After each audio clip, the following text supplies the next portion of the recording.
Les États-Unis sont censés limiter la vente de technologie à la Chine. Une technologie qui peut être utilisée à des fins militaires. La réalité est bien différente.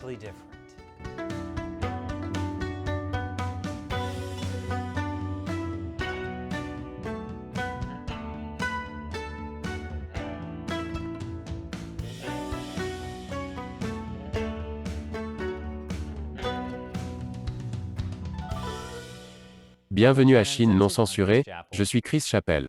Il y a une citation que l'on attribue parfois à Lénine, « Les capitalistes nous vendront la corde avec laquelle nous les pendrons ». Il y a une autre citation attribuée à Lénine, « Je vais me réincarner en The Rock et rendre mon haussement de sourcil célèbre ». Bien qu'il soit possible que Lénine n'ait jamais dit l'une ou l'autre de ces choses, le sentiment de la première citation est certainement vrai. Parce que c'est exactement ce que les États-Unis font avec la Chine. Le Parti communiste chinois, dans ses propres discours internes, parle de répandre le communisme international et de détruire les États-Unis. Et les États-Unis leur vendent la technologie dont ils ont besoin pour le faire. Je suppose que pour gagner de l'argent, c'était soit ça, soit livré pour Postmet. Pas de pourboire. Encore, c'est ça, je vais vendre de la corde à la Chine. Et par corde, je veux dire de la technologie militaire sensible.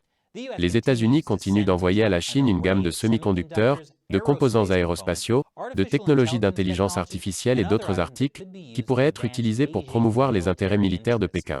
Maintenant, vous pensez probablement à ce que j'ai d'abord pensé. Les États-Unis n'ont-ils pas toutes sortes de restrictions à l'exportation sur la vente de technologies sensibles à la Chine? Surtout des choses avec un potentiel militaire?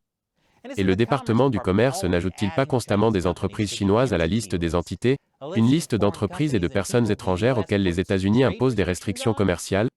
La réponse est oui mais non. Sur le papier, oui, les États-Unis imposent toutes sortes de restrictions commerciales à la Chine. Par exemple, en 2018, le Congrès a adopté la loi sur la réforme du contrôle des exportations. Il a mis un tas de restrictions sur les technologies émergentes et fondamentales, des choses comme l'IA et l'informatique quantique. La Chine est connue pour le vol de propriété intellectuelle, donc nous ne voulons vraiment pas leur vendre cette technologie. Bien que nous puissions peut-être leur vendre le générateur d'art de Dalle. Voler, Chine, vous pouvez avoir cette monstruosité. Il y a aussi la liste des entités, qui énumère des entreprises chinoises spécifiques auxquelles les entreprises américaines ne peuvent pas vendre de produits, soit parce qu'elles font des choses comme utiliser de l'esclavage, soit parce qu'elles sont liées à l'armée chinoise. J'ai toujours pensé que l'idée de la liste des entités était stupide. Parce que le Parti communiste chinois a ce qu'il appelle la fusion civile-militaire. Selon le département d'État américain, cela élimine les barrières entre les secteurs civils de recherche et commerciaux de la Chine et ses secteurs industriels militaires et de défense.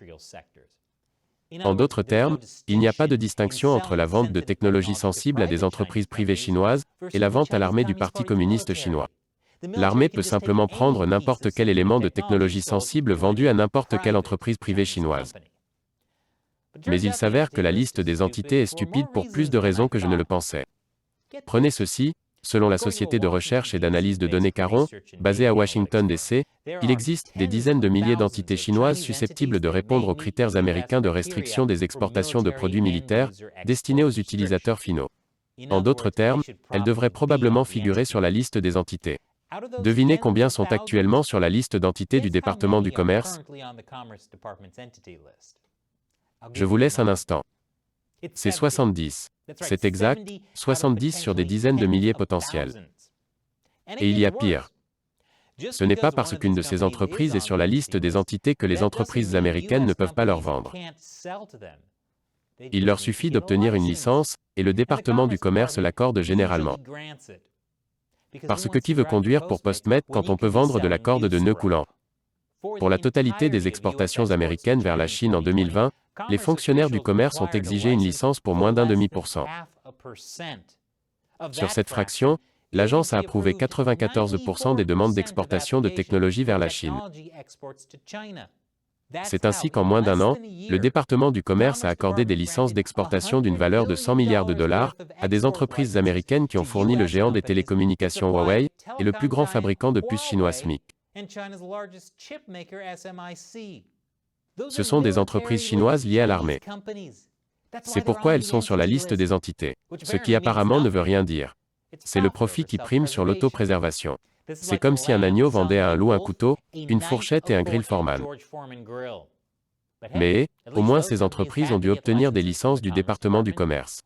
Pourquoi même passer par cette tracasserie? Parce que, dans certains cas, les entreprises américaines sont en mesure de vendre des technologies à des clients chinois figurant sur la liste des entités sans même demander de licence. Par exemple, il suffit qu'une entreprise américaine fabrique un produit à l'étranger pour qu'elle puisse le vendre librement à une entreprise chinoise, même si celle-ci figure sur la liste des entités. Ce sont les propres règles du ministère du Commerce. Et certaines technologies sensibles ne sont même pas limitées, comme les outils de fabrication d'équipements pour semi-conducteurs. Ces outils peuvent être utilisés pour fabriquer des semi-conducteurs, qui peuvent ensuite être utilisés pour tout, des missiles aux avions furtifs.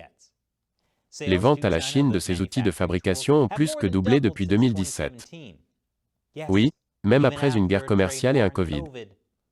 Mais, tant que leurs chèques sont encaissés, je suis sûr que nous pouvons leur faire confiance. Plus après la pause. Bienvenue à nouveau.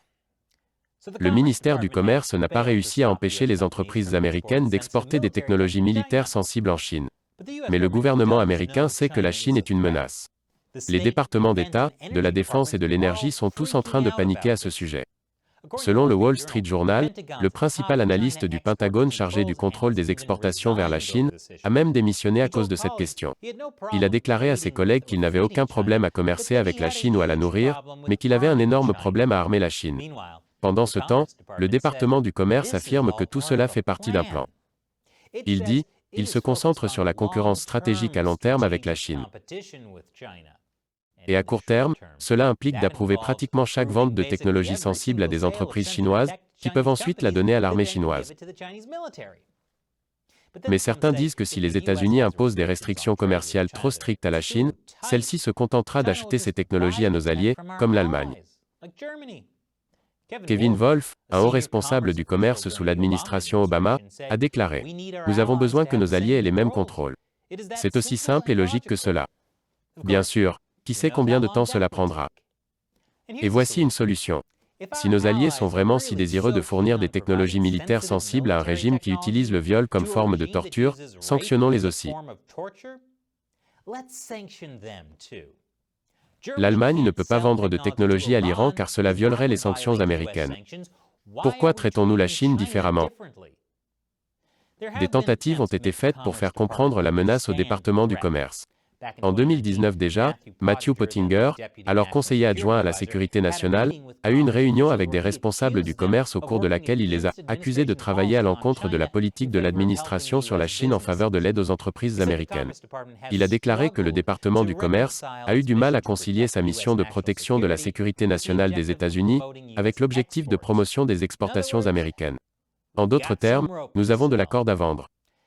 Et Chine non censurée ne serait pas possible sans le soutien de téléspectateurs comme vous. Pour remercier les fans qui contribuent sur notre plateforme de financement participatif sur Patreon, ou sur notre plateforme de médias sociaux exclusive sur Locals, nous répondons à leurs questions à la fin de chaque épisode. La question d'aujourd'hui vient de Black Label. Et si nous lâchions une bombe à billets sur la Chine? Je sais que le PCC contrôle tous les aspects de leur économie, mais que se passerait-il si nous lâchions des faux yuan dans tout le pays? Est-ce que ce serait trop difficile à gérer pour le PCC? J'adore cette question. Par ailleurs, seriez-vous le Joker, par hasard? Donc je pense que cette question va au cœur du problème. Si les États-Unis faisaient quelque chose comme ça, cela signifierait qu'il y a eu une décision au niveau de la société, que le régime chinois est un ennemi qui doit être détruit. Et comme vous pouvez le voir dans le département du commerce, il y a beaucoup de gens puissants qui ne voient pas la Chine de cette façon. Voici une vidéo montrant exactement comment ils voient la Chine. En gros, vous vous demandez pourquoi les USA ne font pas simplement exploser l'économie chinoise. Le moyen d'y parvenir n'est pas d'inonder la Chine de faux yuan. C'est simplement en coupant l'afflux de dollars US. Sanctionner de manière significative le régime chinois et les officiels chinois. Obliger les entreprises américaines à quitter la Chine.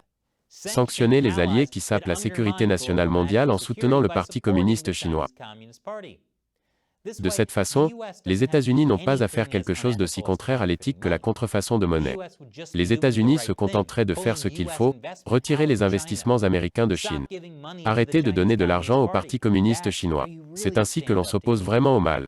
De plus, l'abandon des yuan contrefaits ne fonctionnerait jamais car plus personne n'utilise d'argent liquide. Merci pour votre question et votre soutien, Black Label. Et merci d'avoir regardé. Comme toujours, laissez un like et un commentaire pour l'algorithme, et rejoignez l'armée de 50 cents de Chine non censurée sur patreon.com/China Uncensored. ou rejoignez notre communauté exclusive de médias sociaux sur chinauncensored.locals.com. Nous comptons sur vous pour nous aider à continuer à réaliser des épisodes comme celui-ci. Encore une fois, je suis Chris Chappell, à la prochaine fois.